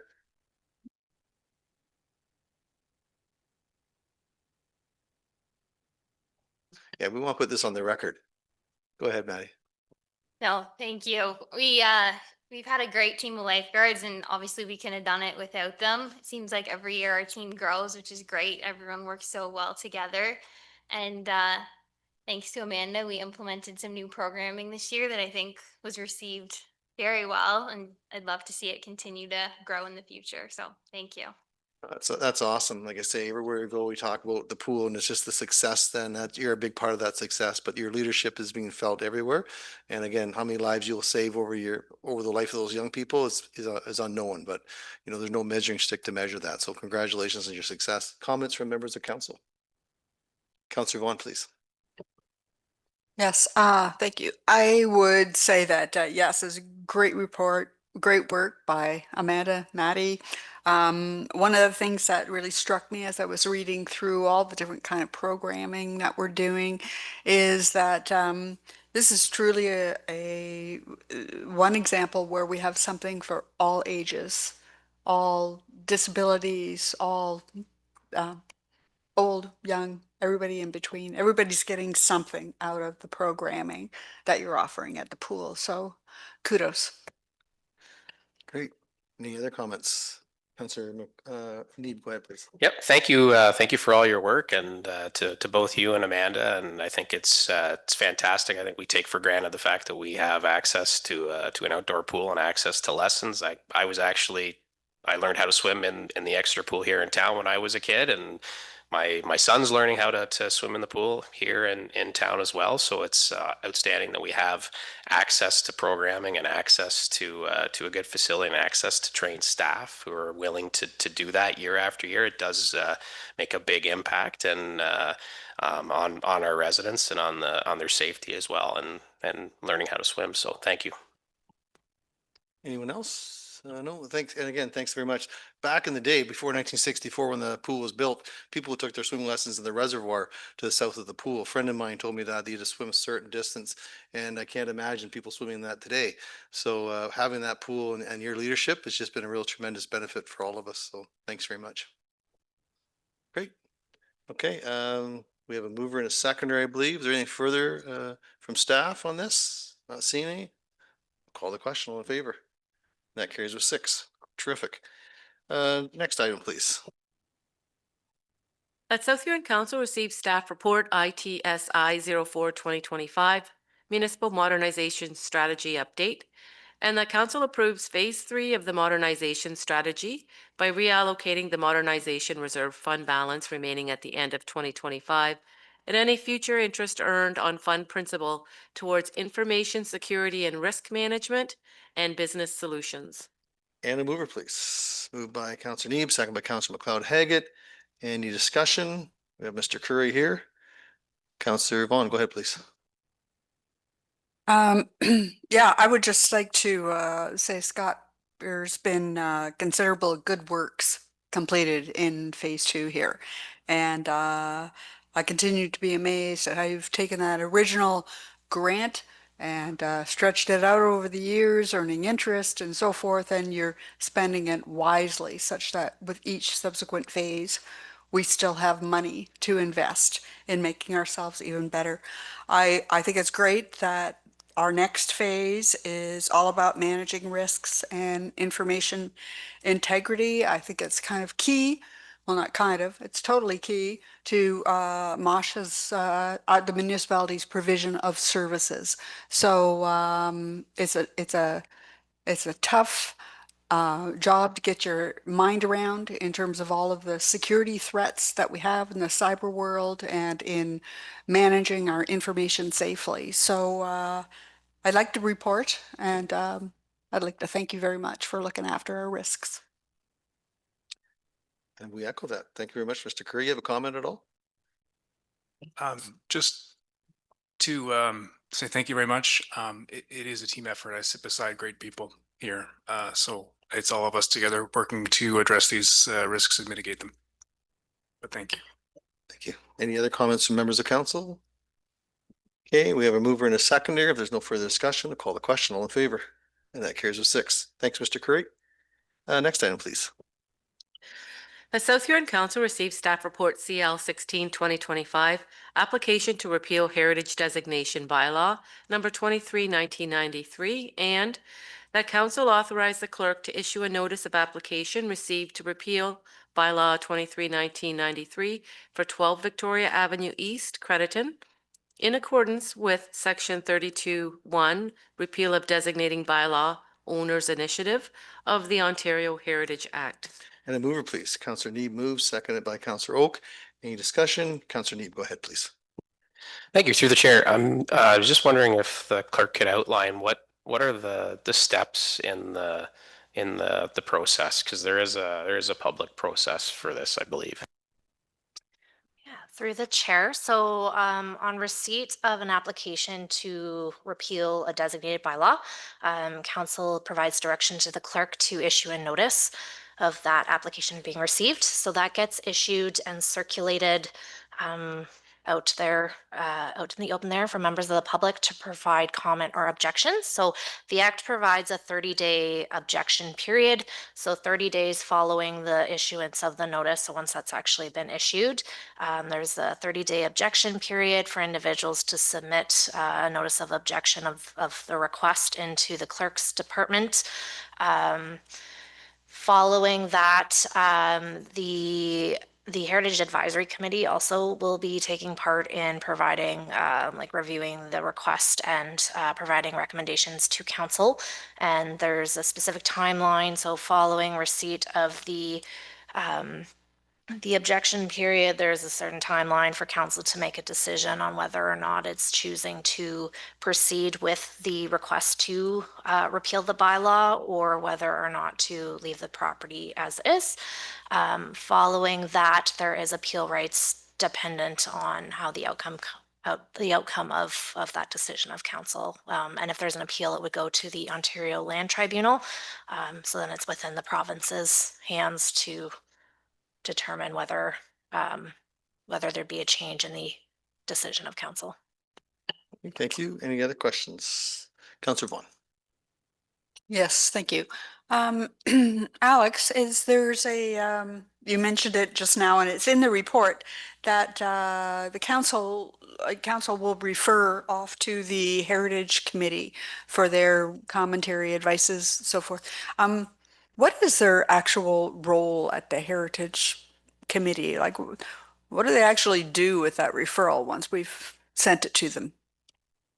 So through the chair, so part of their terms of reference and part of their mandate is to provide council with recommendations or advice in regards to heritage aspects. So they would take the information received and then they proceed to review the request as well as provide council with any comments on whether or not they're of the opinion or council should consider the heritage aspects of the property and whether this is something that they would recommend you proceed granting the the appeal or the repeal, sorry, of the bylaw, or whether they're recommending that the designation remain in place. Again, they are an advisory committee, so the actual decision lies with council as to what you choose to do when they bring with the feedback. They can review any objections as well and provide comment on that. But there is a 30-day objection period for members of the public to provide feedback. And then also you have the Heritage Advisory Committee that would provide their recommendation as well. So council would be taking into consideration the Heritage Advisories, recommendations, as well as any possible objections that come forward into your decision making. Thank you. Any other questions? Nope. No one else has anything? Okay, we have a mover and a seconder at this time. If there's no further discussion, I call the question. All in favor? And that carries with 6. Thank you. 9.4.3, please. Through the mayor, for this one, we need a couple of volunteers. That South Huron Council receives staff report CL 17-2025 procedural bylaw review, and that council proceed with the review of the procedural bylaw and proposed timeline as set out in the report, and that council selects 2 participants, 2 council members as the council representatives to participate in this review.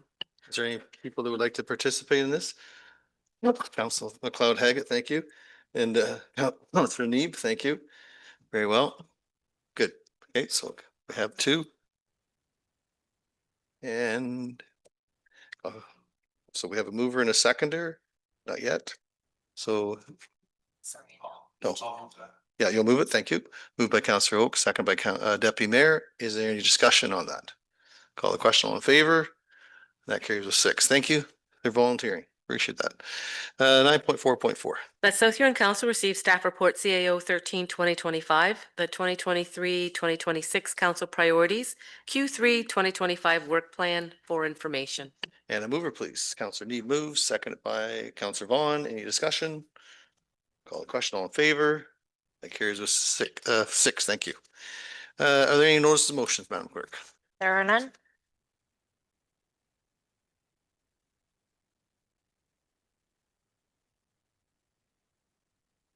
Items just arising from the previous meeting. Are there any at this point? Not seeing any. Thank you. Delegations from previous meeting, Sunset Community Foundation. Any discussion on that? Councillor Oak? I just wondered if we could refer that to the wind turbine committee to take a look at as part of the meeting coming up, as part of the budget process. We'll likely need a recommendation, a motion for that, please. That South Huron Council refer the request of the Sunset Community Foundation for funding to the Wind Turbine Committee for consideration. So move Councillor Oak, seconded by Councillor Neeb. Any discussion? Councillor Neeb? Well, thank you, Mayor Finch. I think it's worthwhile that we seriously look at making a continued investment into the community foundation. It is incredibly valuable, the work that they're doing. And I think the more that we put in, the less of a chance we have community organizations coming to council.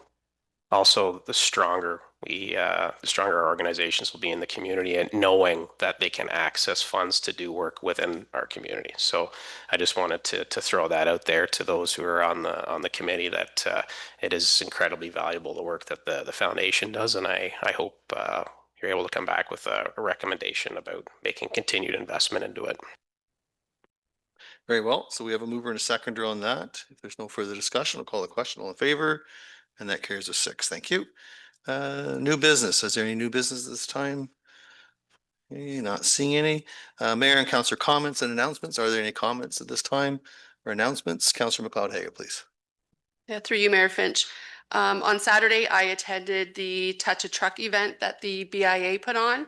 It was very well attended. I would say there was close to probably 200 kids that came out between 10 a.m. and 1 p.m.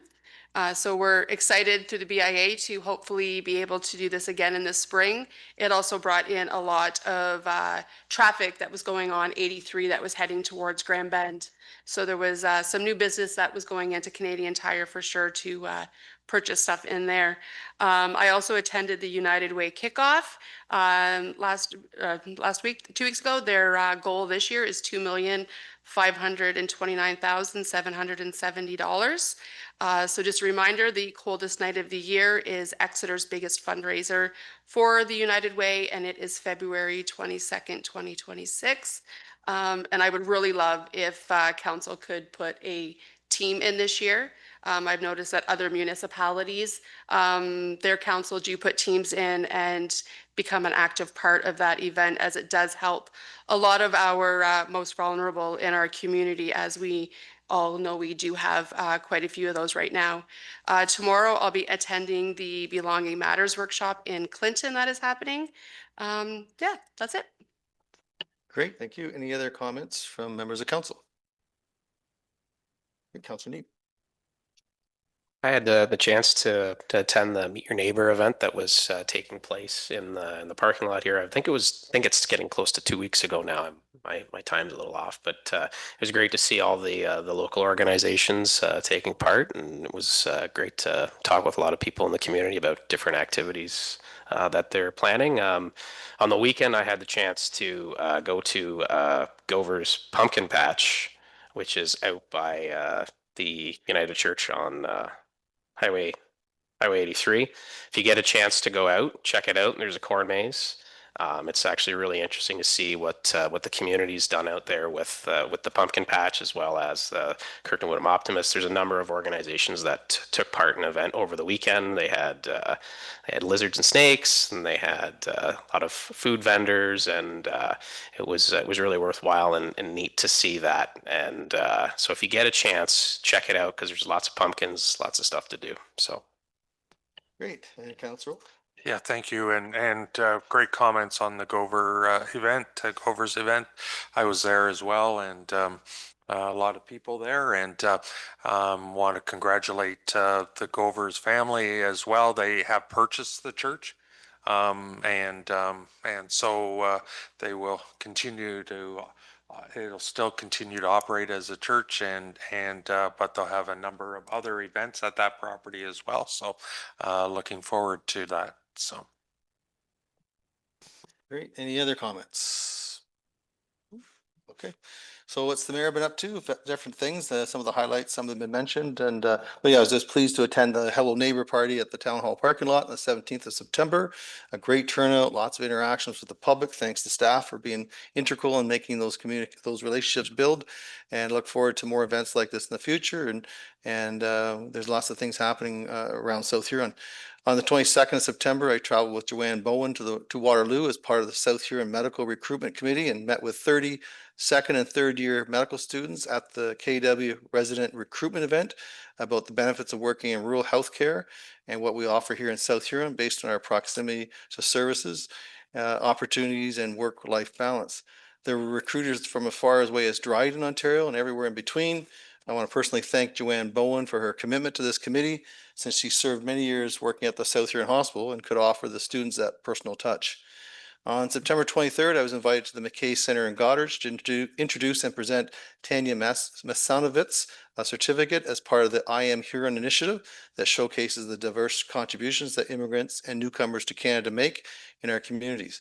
The campaign aims to celebrate immigrants and highlight the positive impact they make in many different areas. A few days after her family arrived in Exeter in 2022, I went to where they were staying and brought the three boys some treats and offered whatever assistance I could. The community has embraced them, her and her husband, Sir High, and three sons as they settled into the community. They have embraced their new home here in South Huron, and we should all be very proud of their accomplishments. And today I attended Mrs. McClellan's grade 10 civics class, as they do every year, and presented a PowerPoint presentation to the future leaders of South Huron on how government works. My presentation includes the students role playing and being interactive in forming a government out of necessity. A very engaged group of young people, and we should be all very proud of. And although I did attend many other events, like I mentioned, these would be the highlights. If there's nothing further, we can move on to communications. Ms. Masuda Collison. 14.1. Paul. 14.2. 14.3. 14.4. 14.5. 14.6. Pull that. 14.7. Pull that. 14.8. Pull that. 14.9. 14.10. 14.11. 14.12.1.2. 14.13. 14.14. 14.15.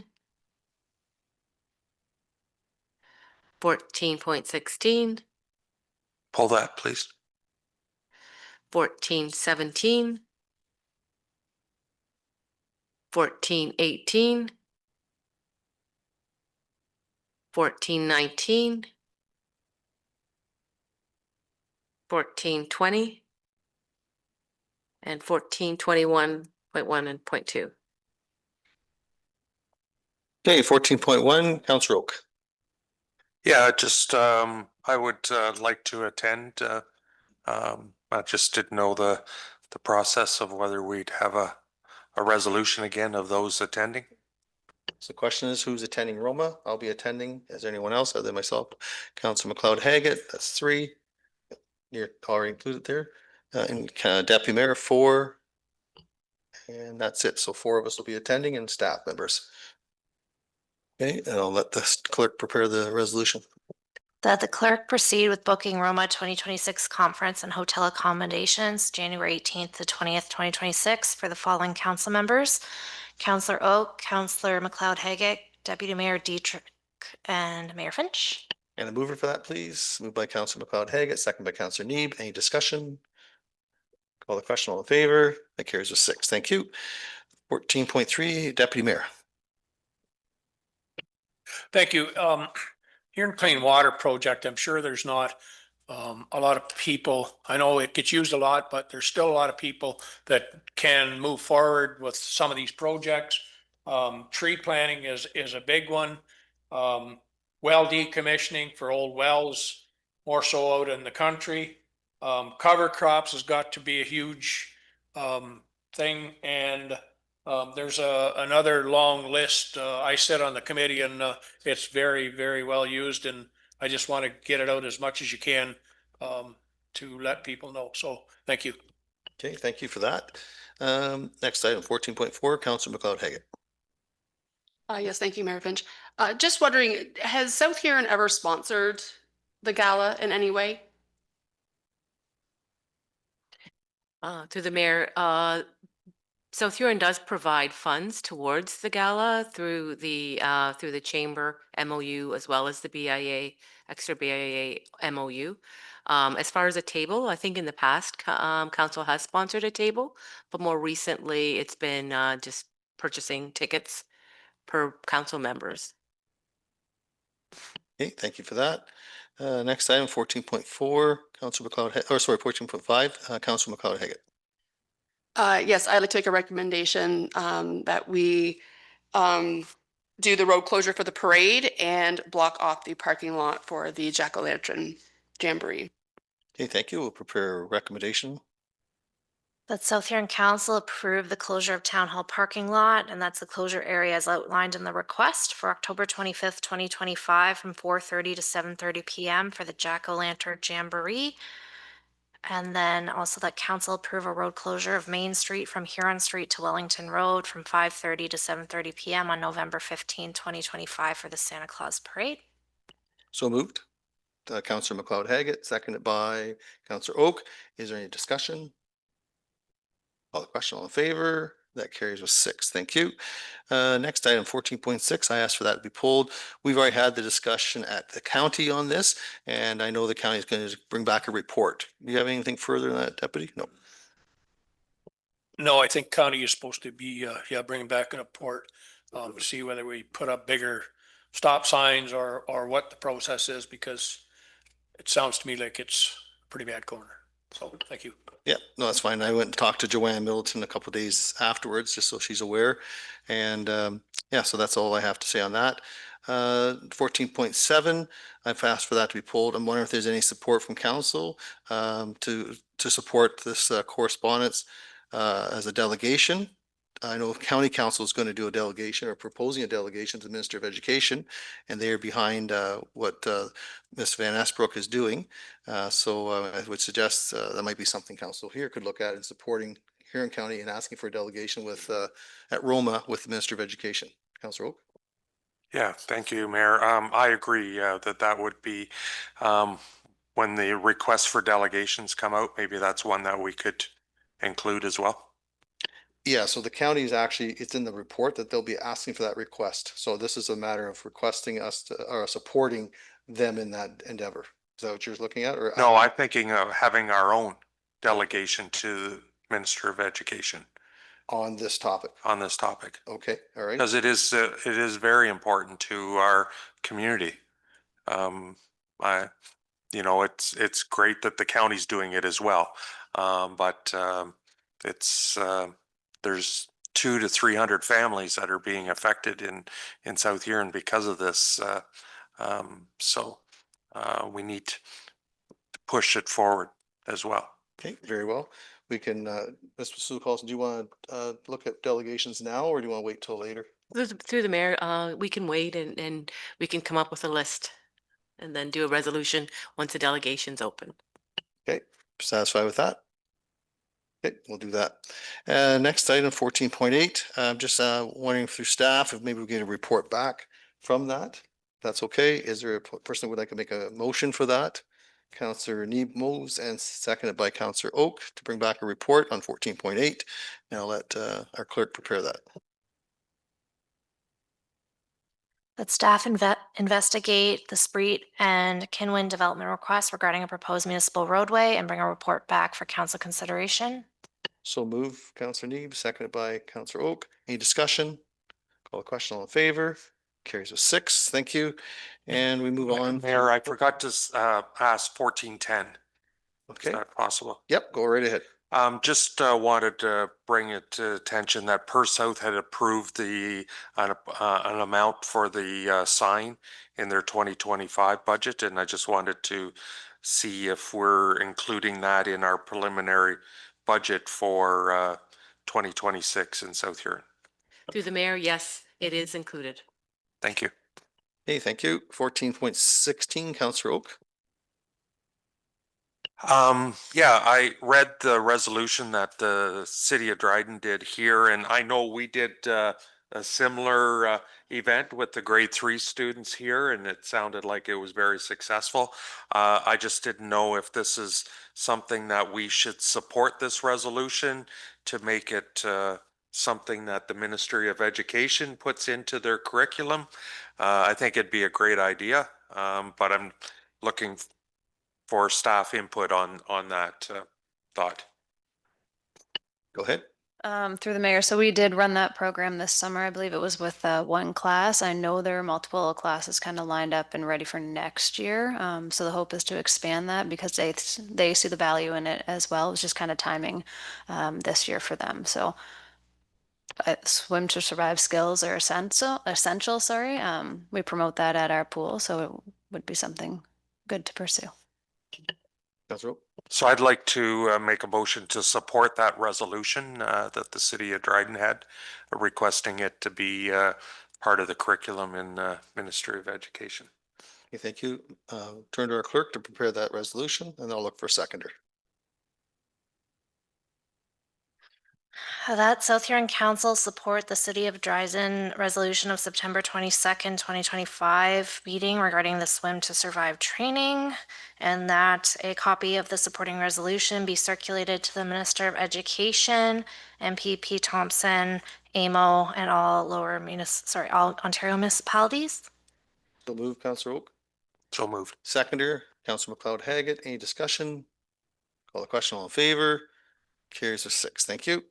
That concludes the items for discussion. Ms. Masood Carlson, recommendation. The South Huron Council received communication items not otherwise dealt with. And a mover, please. Moved by Counselor Neeb, seconded by Counselor McLeod Haggett. Any discussion? Call the question. All in favor? That carries with 6. Thank you. 15, there's a closed session, there is no closed session. 16, report from closed session, which we don't. 17 under bylaws, and we'll proceed with 17.1. That South Huron Council gives first, second, third, and final reading to bylaw 56, 2025, being a bylaw to amend bylaw 69, 2018 of the municipality of South Huron. And a mover, please. Moved by Counselor Neeb, second by Counselor Oak. Any discussion? Call the question. All in favor? That carries with 6. Thank you.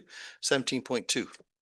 The South Huron Council gives first, second, third, and final reading to bylaw 57, 2025, being a bylaw to enter into a subdivision agreement between the municipality of South Huron and 1028094 Ontario Inc., 40T10001 Phase 4, Crediton Village Centre subdivision. And a mover, please. Moved by Deputy Mayor, second by Counselor McLeod Haggett. Any discussion? Call the question. All in favor? That carries with 6. Thank you. 17.3.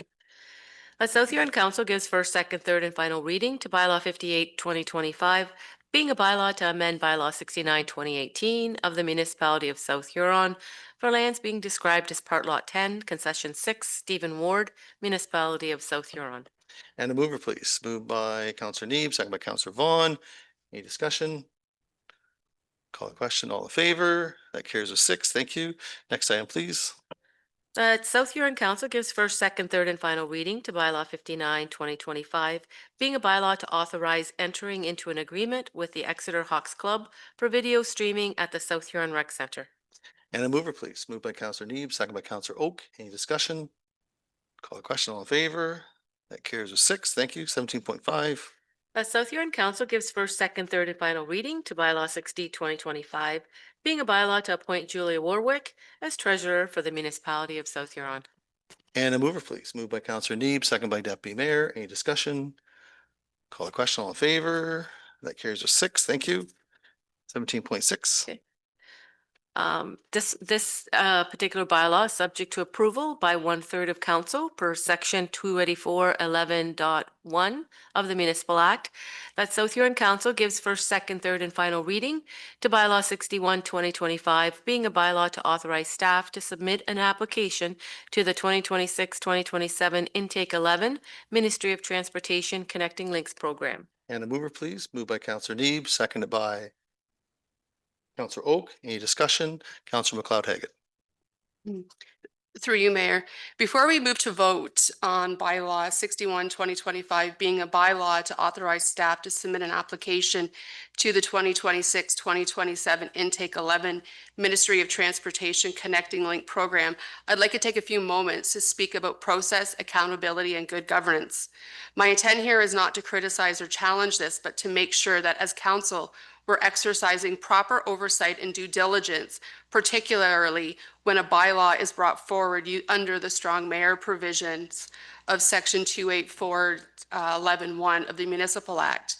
Under Regulation 580.22, a mayor may use strong mayor powers only when a proposal supports one of two provincial priorities. One, building 1.5 million new homes by 2031, or supporting the infrastructure needed to make that housing possible: roads, transit, water, sewer, and stormwater systems. So before council votes, I think it's fair to ask, can the mayor provide clear evidence that this road reconstruction directly enables or supports new housing starts? How many housing units, current or future, are specifically dependent on this project proceeding?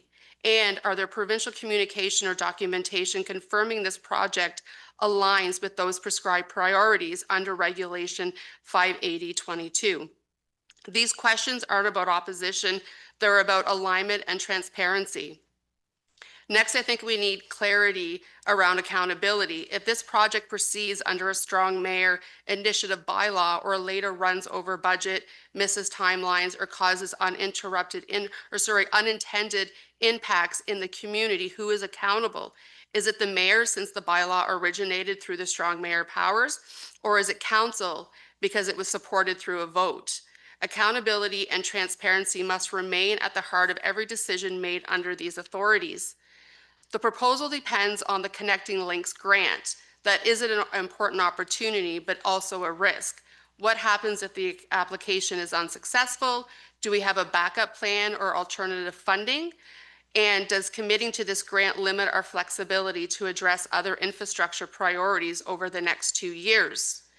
We should also consider how this project ranks among other municipal priorities. Where does Main Street South fall within the most recent infrastructure needs assessment? Are there other roads or services that are in greater need of our attention? And are we advancing this project because it's truly critical or simply because it's the most grant ready? The current estimate is several $million, but we know construction costs don't stay static. With inflation rising each year, by the time this project is completed, it could cost significantly more. That's a substantial potential increase, and we need to plan for that now, not later.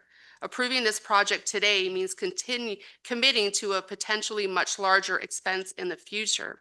So to summarize, these questions aren't meant to slow the progress, they're meant to strengthen it. Our residents expect that our decisions made under special authorities are backed by evidence, accountability, and sound financial judgment. That's not opposition, that's responsible governance. Okay, thank you. And I'll be responding to, I'll present here in a few minutes. Are there any questions at this time or any comments at all? Councillor Neep? I guess for me as a counselor, I go back to August when we first started having a discussion about our delegations to the Ministry of Transportation, in which we agreed to a delegation where we would go to the MTO asking to increase their amounts from 3 million to 5 million. A number of people sitting around this table went to that conference, sat in that delegation, asked for an upper limit of $5 million, to which the MTO has agreed and has reached out to staff. Our staff have outlined a number of infrastructure projects in the municipality in a 10-year plan. Also, a financial plan to pay for those projects.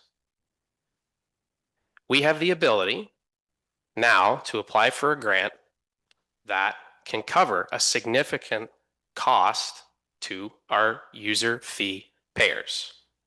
$5 million can go towards putting new services in the ground that are over 60 years old without sacrificing the work that also needs to be done on other roads and other areas. This is, to me, a slam dunk. We have received 2 connecting link projects so far. There's absolutely no harm in applying for more funding that, if successful, I'll repeat, we would receive $5 million that our user fee payers would not have to pay. How is that financially responsible? Talk about accountability and transparency. So the fact that it even had to go this far says a lot. We could have all agreed to making a motion, receiving a report back once we got our user fee study back. We could have made a reconsideration to move forward with the grant. And again, this is based on staff. We are not experts in this field. When we're asked to make an application, what is the harm in making an application? We do not lose anything and stand to gain $5 million. So while I am apprehensive about using strong mayor powers or supporting strong mayor powers, I have to ask myself the question, what's in the best interests of the residents of the municipality of South Huron? What's in the best interests of our user fee payers? Not applying is not in their best interests. So no matter which way you cut it, someone is losing out. We had an opportunity as council to support a logical recommendation from staff. So I'm just as disappointed that it has gotten to this point. But here we are. Thank you, Mr. Deeb. Any other comments? Councillor Vaughn. Yeah, okay. So, we had this discussion, or we had a discussion pretty similar to this, resolution that's before us tonight, last council meeting. And, I'm basically just going to say what I said last time, which is I do remain concerned about the cumulative effect of, multiple recent and unplanned projects that have been around connecting links or water and sewer without having the tool of our water and wastewater study to take a look at in terms of how much money have we already spent in that regard. I realize that that report from Watson is late, and so we're actually being asked as council to make a decision in the absence of information about where we are financially on the water and wastewater systems.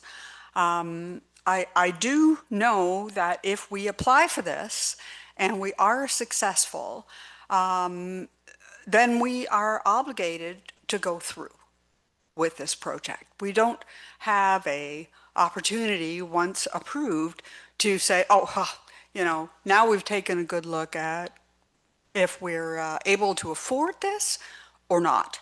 And we can't back up and pretend that we never made that application in the first place. So I remain concerned about affordability for our citizens, for our users, and I remain concerned about living within our means. I still feel we have an absence of information on what the rates are going to be in the future on our users. And so this is different. We're going into a strong mayor power type of resolution now, where we are actually requiring less people around the council table to vote in the affirmative to get it to pass. And but my thoughts are really not much different than they were last week or last council. Councillor Oak. Yeah, thank you, Mayor. Just for clarification, and maybe staff can help me. The application is up to $5 million that we could qualify, and that covers the road and the sidewalks and curbs. The user pay would still be on the hook for the $2 million if needed to be done at the same time, or whatever that dollar amount is. We're throwing around $2 million based on the last intake.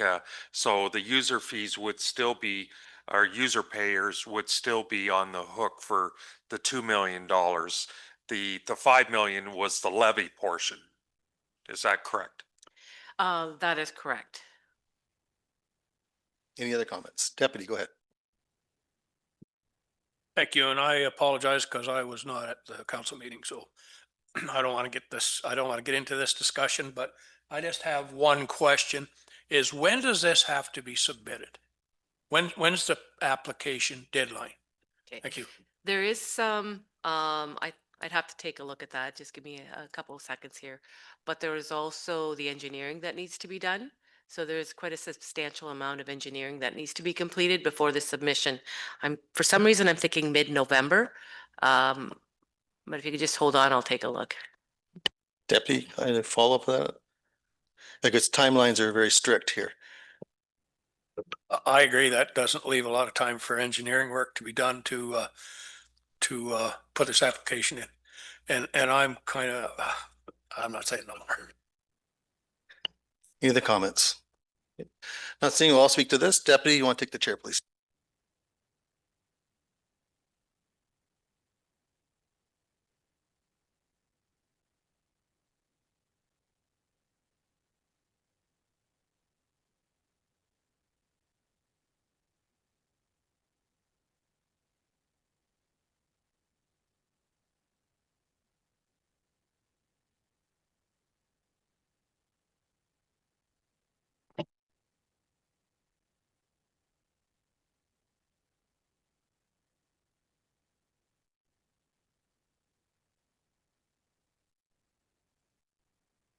Okay, thank you.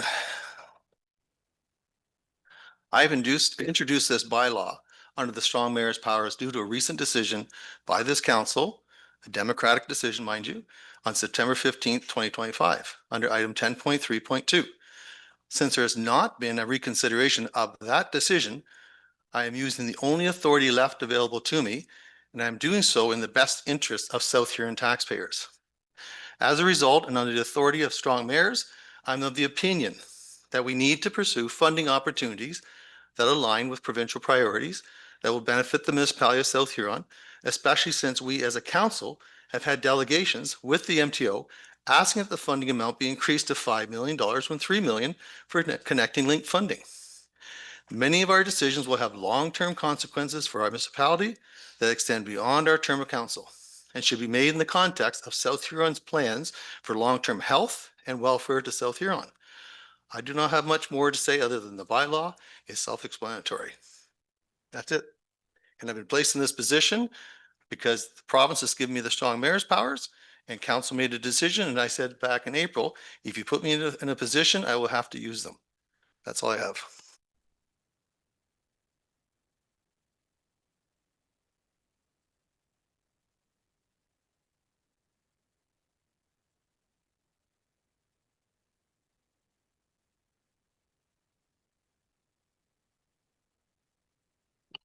Any further discussion? Councillor McLeod-Haggett. Through you, Mayor Finch, I'm just wondering if you can tell me then where this bylaw is going to enhance the 1.5 million new homes that are by 2031, when there's no new homes that are going to be built on that stretch of road. The provincial priorities include maintenance of the infrastructure. The provincial priorities are what they are, and it's in the bylaw, it's in the report. It's very straightforward to me. So then I'll just go on to my another question that I had asked him, what I had previously spoken of, is how many housing units, current or future, are specifically dependent on this proceeding? I have no idea. How would I know that? I wouldn't have a clue, right? I just know it aligns with provincial priorities. Anything further? So I'm just asking these questions because these are questions that are outlined under the regulation 58022. You're bringing this bylaw, and I get it, it's $5 million that we could potentially get. But we also, when I first got on council, when I first went through the very first budget, one thing that I was told by many individuals that work in this building, that the 10-year projection that is already outlined is there for a reason, but yet we're pushing project after project to get this Connecting Link done when there are no housing units itself that are going to be affected and not built because of that one section of road. I just need understanding where your bylaw falls within the housing that is not going to happen in that stretch of road because it's already there. But as I said before, the provincial priorities are about also maintenance of current infrastructure. Have you read that part in the in there also? Okay, so I don't know if I can explain much more. To me, it's very self-explanatory. It's $5 million, like Councillor Neeb said. It's $5 million. I really don't know what else I can possibly say. It's very self-explanatory. Councillor Neeb, you have a comment? The one thing that was repeated by our manager of infrastructure was also that, yes, while we do have that 10-year forecast and that 10-year plan, that things can be adjusted and moved. And that is what was being suggested, is that projects that are the year after or next year or the year after could be readjusted if we're successful in receiving the grant. And I think for us as council, these MTO grants, they might not be around for long. So this is where I'm coming from, is if we don't take advantage of this opportunity, that's extra cost.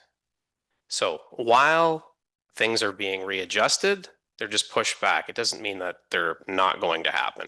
It also doesn't mean that there isn't money in reserves to fund those projects. In fact, that was one thing that was communicated too, was that a lot of the funding that would have gone towards these projects is just being reallocated. So there's no new real cost if we're pulling it from reserves.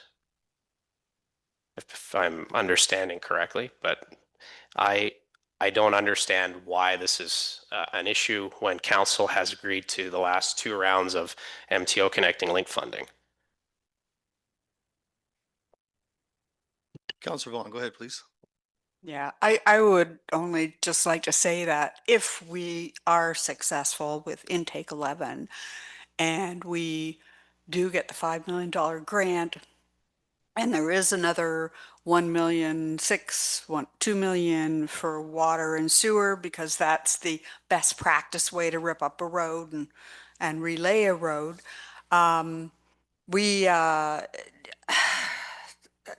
We haven't decided where we're going to get that money from.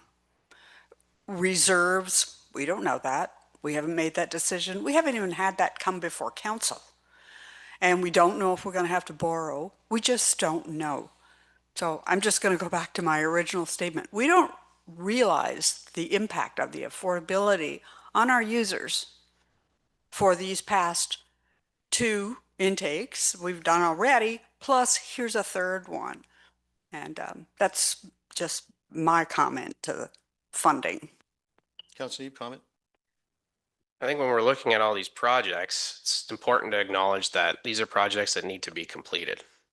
We're talking about a sewer system that was built in the 1960s that's requiring maintenance. That is a cost to our users. That's a current cost.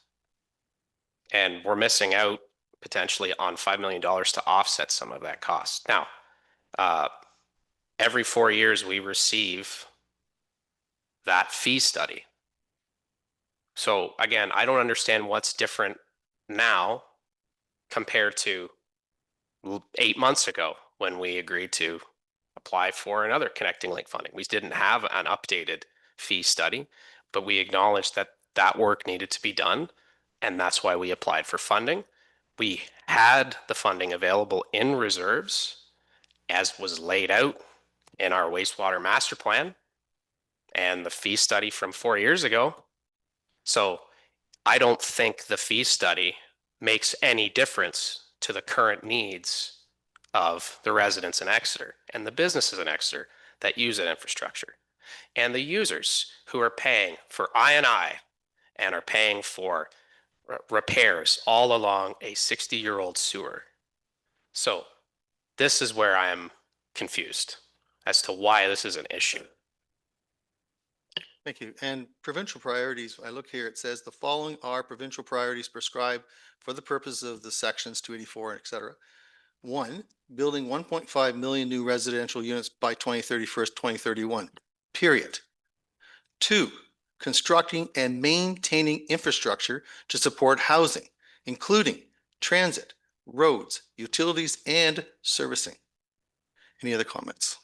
Deputy, you have something? There, I saw your hand go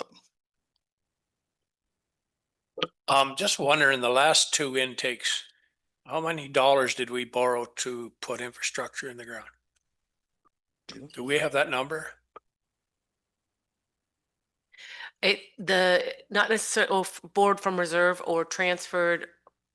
I believe what we've done is we've moved forward other projects, pushed forward projects, but I would have to hold on that one. But we haven't borrowed money from an outside source, correct? Projects, yeah, correct. Projects have been rearranged, pushed forward in the forecast. Thank you. Any other questions? We have a mover and a seconder. Councillor Vaughn, go ahead, please. I just wanted to try to answer what Deputy Mayor Dietrich was asking. In our last couple of intake, we haven't borrowed. We have been able to utilize reserves, cash flow, however you want to look at that. But when we got that big London Road South grant, we were looking at new debt of $2 million. So while we have been able in the past to ride on reserves and cash flows, And Councillor Neeb talked about what's the difference, wanting to understand what's the difference. With last council's 3 projects that all came at the same time, we were proposing $2 million in debt. So now we're beginning to get into the debt scenario as opposed to being able to reside on or rely on reserves and cash flow. And so with intake 11, with it coming so fast and furious with so many of these projects, if we were to do it best practice, that would be another $1.6 million potentially, that we haven't decided how we could pay for that, reserves or debt. It's just not here because it's too premature. Thank you, Councillor Neeb. And it was recommended by staff that projects that would have been completed a year out or 2 years out, the funding would come from the reserves from those projects. That is what staff had suggested at the previous meeting. So we do know where that money is supposed to be coming from. It is not supposed to be coming from debt. Thank you. Any other comments? Councillor Oak. Yeah, thank you, Mayor. Yeah, last council meeting, initially I had asked for a deferral to the next council meeting if we could get some further information, or if the Watson study was going to be eminent sort of thing. And obviously through our discussions at that last meeting, that it was evident that we're not going to see the Watson study anytime soon, which is very disappointing that it's over a year past due. And so, you know, we are flying by the seat of our pants as far as knowing what it's going to recommend and what it's going to mean to users of our system. But I had to agree with Dawn that my first term on council, there was 4 years where there was just no provincial or federal money available. The well was dry. And so you have to sometimes jump when there's opportunities out there. And with the deferral, and I did question the idea of, okay, if we can defer for intake 10 to 2027, 5 projects, which we got that information the other night of which projects those were. And then intake 11 is another year deferral of those 5 projects. You know, I question whether were they truly 2026 projects, or if we can defer them 2 more years out, what is our 10-year capital plan? Is it just placeholders until we can come up with the right project, or what? So, you know, we have to be mindful of putting proper items in the 10-year plan and making sure that we try to stick to that, or we'll throw our asset management plan out the door. However, I did vote in favor of applying last council meeting. I don't like the idea of supporting this bill or this bylaw with strong mayor powers, but I did support the application process in the last council meeting. So I'll probably be supporting this because of the application as opposed to the strong mayor's powers. Thank you. Any other comments? Councillor MacLeod-Haggett. So just one more thing. So during that meeting where we were voting on this, there was 3 big projects that we were talking about. And when we got to intake 11, it seemed that we were going in circles, talking about all 3 projects ended up getting talked about in that one motion, which then kind of confused things at some shape or form throughout it. But I do recall Mr. Giberson saying the decision had to be made that night, or we would not have time to put the application in. Because some of us were looking for a little bit more information that just didn't seem to sit right. So I don't understand. So you're saying that we have put you in that situation, but we're here tonight voting on this bylaw that is still allowing this application to proceed. So why isn't it that we couldn't have just deferred, as Councillor Vaughn and Councillor Oak had suggested, to allow for the more information? But we're here tonight voting on this, and the application is still within a time frame that we can apply for it. Ms. Masuda-Carlson, would you respond to timelines on this, please?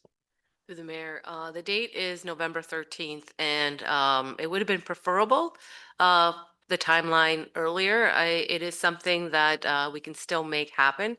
It's just going to be very extremely tight because it's not information necessarily that staff internally can provide. It's going to have to go through engineering. Deputy, you had a comment? Is there any other way that this motion can be brought back from the last council meeting? The only way it can be done, my understanding, is through a reconsideration on those who were opposed to it. And that was not done during this meeting. Ms. Masuda-Carlson, are you aware of any other way that it could be brought back? There's no other option I could find other than through strong mayors, where the clerk would have any suggestions. Through the chair, so through the procedural bylaw, if there was a reconsideration done, that's an opportunity for the original motion to be brought back for council consideration. That does require a 2/3 approval, and it does require that the mover be somebody who voted with the majority of the outcome. So the other options available are through the strong mayor's powers presented for the mayor to either bring a bylaw forward or bring a matter forward for council consideration if they're of the opinion it fits within the provincial prescribed priorities. That's the only option I had left, unless someone was to bring forward a reconsideration. And of course, to be open and transparent with council, I had this bylaw put on the agenda for tonight so that everyone knows I'm doing this. And if someone wanted to bring forward a reconsideration before this bylaw came forward, that would have been something that they could have done perhaps, but it wasn't. So I'm either going to have to not use my strong mayor's powers, or I use them. And in the best interest of municipality of South Huron, the only option I had left to use those powers. Is there any further discussion? We have a mover and a seconder. If there's no further discussion, I'll call the question. All in favor? Opposed? That carries. Thank you. Moving right along. 18, please. The South Huron Council gives first, second, third, and final reading to bylaw 62/2025, being a bylaw to confirm matters addressed at the September 29th, 2025 budget meeting and the October 6th, 2025 council meeting. And a mover, please. Councillor Need moves, seconded by Councillor Oak. Any discussion? Call the question. All in favor? That carries with 6. Thank you. And next item, please. The South Huron Council hereby adjourn at 8:13 p.m. to meet again on October 20th, 2025 at 6 p.m. or at the call of the chair. Deputy Mayor moves, seconded by Councillor Neeb. No discussion. Call the question. All in favor? Carries with 6. Thank you. And thank you everyone for attending this evening. Have a great night.